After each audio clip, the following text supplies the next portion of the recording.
What if the things that upset you today simply stopped having power over you tomorrow? Picture hearing criticism and feeling nothing collapse inside you. Picture facing rejection without spiraling into self-doubt. Picture being around difficult people and walking away with your calm fully intact. Being unbothered is not about turning cold or shutting down your feelings. It is not about pretending nothing affects you. It's about building enough inner steadiness that you get to choose how you respond, instead of your emotions being hijacked by whatever just happened. You cannot control what people say. You cannot control how they act, what they think of you, or what circumstances land in your lap. But you can train yourself to control the one thing that is always yours, where you place your attention. Notice something about the people who seem unshakable. They are rarely the loudest ones in the room. They are not the ones proving points or trying to win every exchange. They are the ones who stay level while everyone else is spinning. That stillness is not luck. It is a skill, and like any skill, it can be built. Here are 6 principles that, practiced consistently, will make you calmer, steadier, and far harder to knock off balance. Principle 1. Not everything deserves your attention. This sounds almost too obvious to matter, and yet it might be the single most useful piece of emotional discipline you will ever adopt. Every day brings a flood of small irritations, an offhand comment, a delayed reply, an inconvenience you did not ask for.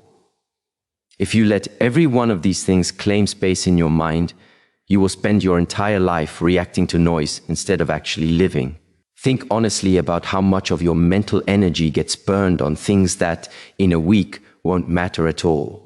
Someone says something slightly negative and you replay it for the rest of the afternoon. A friend doesn't text back within an hour and your mind starts writing an entire story about what that silence means. A family member questions a choice you made and suddenly you feel this urgent need to justify yourself, to make them understand, to win them over. Stop and ask, does this situation actually deserve the size of the reaction I'm giving it? Your attention is not an unlimited resource. It is closer to currency. Spend it carelessly, and you'll find yourself emotionally broke by the end of most days. Before you react to anything, pause and ask a simple question: is this worth disturbing my peace? If the honest answer is no, let it go. You are under no obligation to respond to every jab, correct every misunderstanding, or convince every skeptic that you're worth taking seriously. There will always be someone who reads you wrong. There will always be opinions that never budge, no matter how well you explain yourself. There will always be moments that don't unfold the way you hoped. Real strength isn't the ability to fix all of that. It's the realization that you were never required to carry all of it in the first place. To be clear, choosing not to be bothered is not the same as ignoring things that genuinely matter. It's about learning to tell the difference between a problem that needs your action and a disturbance that only needs your release. If something requires handling, handle it calmly, without drama. If something needs to be said, say it clearly. But when something is simply noise dressed up as a crisis, let it pass through you without taking root. The moment you stop reacting to every minor thing, something shifts, your mind gets quieter, you stop feeling emotionally drained by lunchtime. You start noticing that things which used to ruin your whole day barely register anymore. You don't need to win every disagreement. You don't need the final word. You don't need every single person to fully understand your side of the story. Sometimes the most powerful move available to you is simply not responding at all. Protect your attention like it's valuable, because it is. Whatever you keep feeding your focus to is what will keep draining your energy. Get selective about that, and you naturally become someone far harder to rattle. Principle 2. Other people's behavior is not a verdict on your worth. People will treat you in all kinds of ways you have zero control over. Some will respect you. Some will completely misread you. Others will judge you harshly without knowing a fraction of your actual story. The trap most people fall into is letting someone else's behavior become the measuring stick for their own worth. When someone treats you poorly, the instinctive question is usually, what's wrong with me? That is the wrong question to be asking. A better one is, what does this situation actually reveal about them, about me, and about what I'm willing to keep accepting going forward? Someone's rejection is not proof that you are unworthy.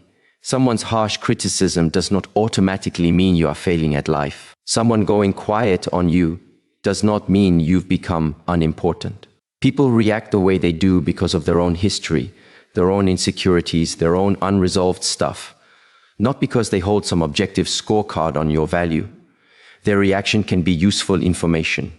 It is never your identity. Learning to separate the two, what actually happened versus the story you tell yourself about what it means, is where real emotional independence begins. Someone can dislike you, and you can still hold on to your own self-respect. Someone can completely misunderstand your intentions, and you can still know exactly what those intentions were.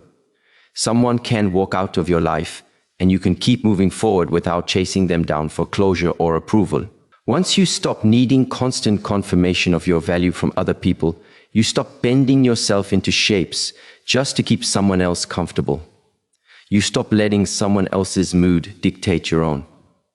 None of this means becoming arrogant or refusing accountability. If someone gives you honest, useful feedback, actually listen to it.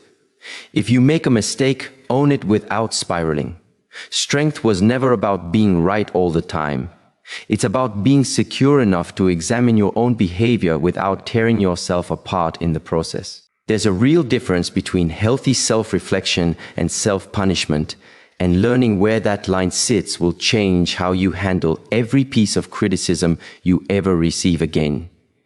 The less dependent you become on outside approval, the more you can actually hear people. You can take in criticism without your defenses shooting straight up. You can acknowledge a mistake without deciding it defines your entire character. Remember this line whenever you need it. What someone thinks about me is their perspective. What I know about myself is my responsibility. You can't control how people perceive you, but you get full control over how much weight you give their perception once it reaches you. Your worth was never supposed to spike when you're praised and crater when you're criticized. The more solid your internal foundation, the less power anyone else's opinion has to move you. You become calmer, more grounded, noticeably harder to manipulate. Eventually, you stop needing everyone's approval and instead focus on one much simpler question: do I respect the person I'm becoming? Principle 3. The space before you react is where your power lives. One of the clearest markers of emotional maturity is the ability to pause before responding. Life will constantly hand you reasons to react on impulse: an insult, a snide comment, being ignored, being misread, someone deliberately trying to get under your skin. Your first instinct in those moments is usually to defend yourself immediately, explain yourself immediately, or fire back immediately. But your very first emotional impulse is rarely your wisest move. You are never actually required to respond right away. Give yourself a beat, take one real breath, step back from the moment mentally before deciding what happens next. That tiny gap between the trigger and your response is where your actual freedom lives. React instantly, and you hand someone else the steering wheel of your behavior. Pause instead, and you take that control back. You get to choose a response rather than becoming a puppet to someone else's provocation. Ask yourself, before you say or send anything, if I respond right now, am I creating peace or am I creating more conflict? Sometimes you'll realize silence is the stronger option. Sometimes you'll realize the situation isn't worth your energy at all. And sometimes you'll genuinely need to have a calm, direct conversation. The difference every time is that you're choosing deliberately rather than being swept along by raw emotion. Staying calm doesn't mean you stop feeling things. You will still feel anger, disappointment, hurt, frustration, all of it. Emotional strength isn't the absence of feeling.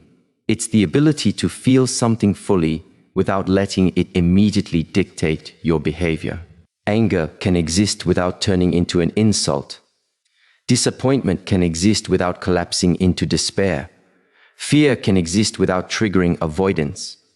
You get to feel everything and still choose your next move wisely. The next time someone is trying to provoke a reaction out of you, remember, you don't owe anyone an instant response as proof of your strength. Often the strongest move is staying quiet just long enough to actually understand what's happening before you say a single word. Pause before you answer the insult. Pause before making any decision while you're still emotionally flooded. Give your mind the time it needs to actually clear. A useful question in that pause: what response will I be proud of tomorrow? That single question alone can save you from a long list of regrets. You were never responsible for controlling every situation life throws at you, but you are fully responsible for what you do with your own emotions inside those situations. The more you practice this pause, the more automatic it becomes. Over time, things that used to detonate your whole mood will stop having that grip on you. You'll still notice them, you'll still feel them, but they will stop being able to run the show. Principle 4. Release what was never actually yours to control. A huge amount of emotional exhaustion comes from fighting to control things that were never in your hands to begin with. You can spend hours replaying what someone should have said, how you think you deserve to be treated, why a situation didn't unfold the way you wanted, or how you might get someone else to finally change.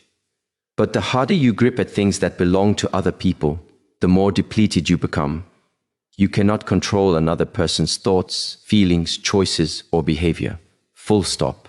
You cannot force someone to grasp your intentions no matter how many times you explain them. You cannot manufacture someone's respect through sheer repetition.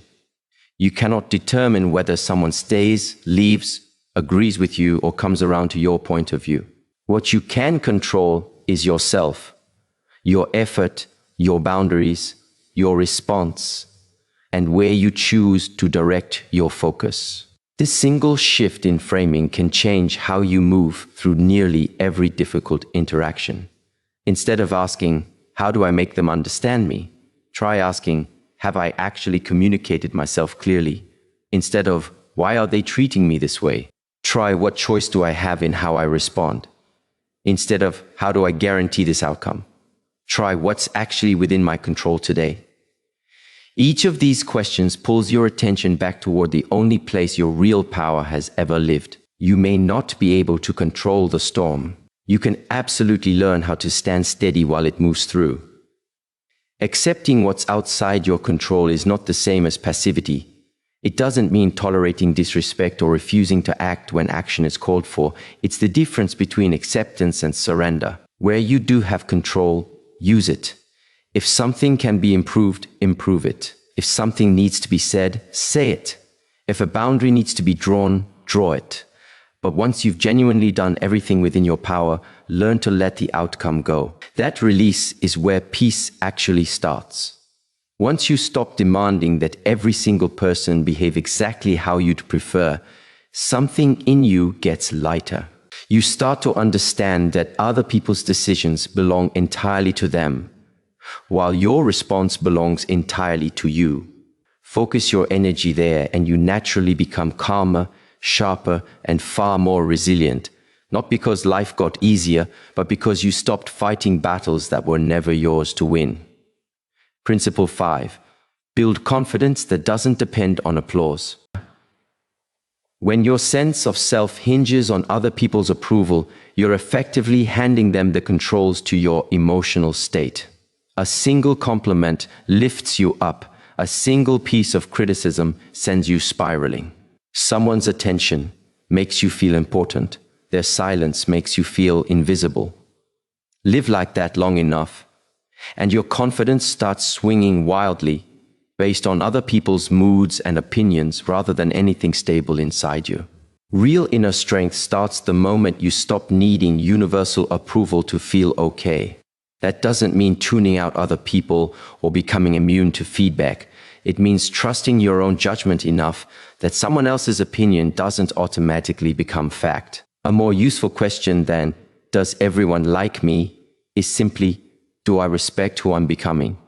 You will never make everyone happy, no matter how hard you try. Bend yourself into whatever shape satisfies one person, and somebody else will find a new reason to criticize you.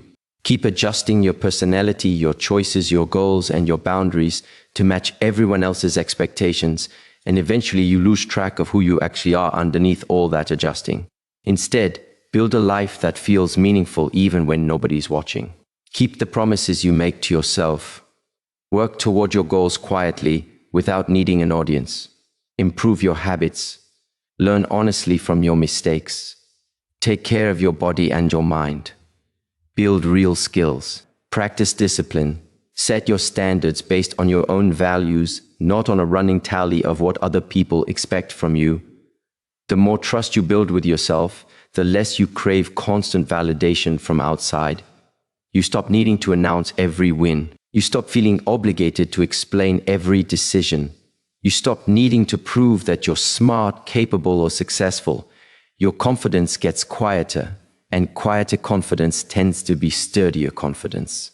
You come to understand that your progress is still real, even when no one else is around to witness it. That doesn't mean criticism will stop stinging entirely, or rejection will stop feeling uncomfortable. That's just part of being human. Emotional strength was never about becoming numb. It's about recovering without letting someone else's opinion redefine who you are. Try swapping, what will they think, for, is this right for me? Swap, will they approve, for, does this line up with my values? Swap, how do I prove myself, for how do I improve myself? Those small shifts move your focus away from performing for an audience and toward actually growing. Once your relationship with yourself gets solid, other people's opinions start functioning as information instead of instructions. You can hear feedback without obeying it blindly. You can accept criticism without your confidence collapsing. You can be misunderstood without launching into an exhausting defense. You can walk your own path without requiring everyone else to walk it alongside you. That, more than anything else, is what freedom actually feels like. Principle 6. Know when it's time to walk away. Sometimes the strongest decision available to you is simply stepping back from whatever keeps disturbing your peace. Not because you're weak or scared or incapable of handling difficulty, but because you finally recognize that your energy is valuable and it deserves to be spent somewhere that isn't a losing battle. You are not obligated to stay tethered to every person, every conversation, or every situation just because you once cared about it. There are moments that genuinely call for talking things through. There are moments that call for patience. There are moments that call for holding your ground. But there are also moments when you've already explained yourself enough, tried enough, and given more than enough. Continuing to fight past that point rarely produces a solution. Usually, it just produces more exhaustion. Learn to tell the difference between a challenge that's actually helping you grow and a situation that's simply draining you dry. Growth is often uncomfortable by nature. It can mean facing fears, absorbing criticism, owning mistakes, or having conversations you'd rather avoid. Don't run from every hard moment just because it's hard. But if the same person keeps disrespecting you, if the same environment keeps chipping away at your confidence, or if the same situation keeps dragging you into avoidable chaos, you have every right to create distance. You don't need revenge. You don't need to have the last word. You don't need to make anyone regret losing you. All you need is to protect your own peace. Walking away doesn't have to be loud or dramatic. It can be quiet. You can simply stop engaging in pointless arguments. You can scale back how available you make yourself. You can set boundaries and hold them. You can decline to participate in conversations whose only real purpose is conflict. People may question the distance you create. They might ask why you've changed or accuse you of being cold. You are not obligated to convince anyone that your boundary is valid. Your peace was never something that required their permission. You can forgive someone without inviting them back into your daily life. You can understand why someone behaves a certain way without agreeing to keep tolerating it. You can wish someone well from a distance. That is emotional maturity, not bitterness. The goal was never to avoid every problem that comes your way. The goal is learning which problems are actually worth your energy. Ask yourself honestly, is this helping me grow? Or is it repeatedly pulling me away from the person I'm trying to become? If it's helping you grow, face it head on. If it's repeatedly wrecking your peace, it may be time to let it go. There is real strength in knowing when to stay in something and when to leave it behind. You don't need to make an announcement or stage a dramatic exit. Sometimes you simply grow quieter, take a step back, and keep moving forward on your own terms. And the moment you stop pouring energy into things that no longer serve you, you make room for something better to take their place, bringing it all together. Becoming unbothered isn't a single decision you make once. It's a practice you return to again and again. It starts with being selective about what earns your attention. It grows when you stop treating other people's behavior as a verdict on your worth. It deepens in that small pause between provocation and response. It strengthens when you release your grip on things that were never yours to control. It matures when your confidence stops depending on applause. And it completes itself when you finally learn which battles are worth staying in and which ones are worth quietly walking away from. None of this makes you cold. None of this makes you indifferent to the people and things that genuinely matter to you. What it does is give you back something that everyday chaos tends to steal without you even noticing: your peace. And once you've reclaimed that, very little in this world will ever have the power to take it from you again.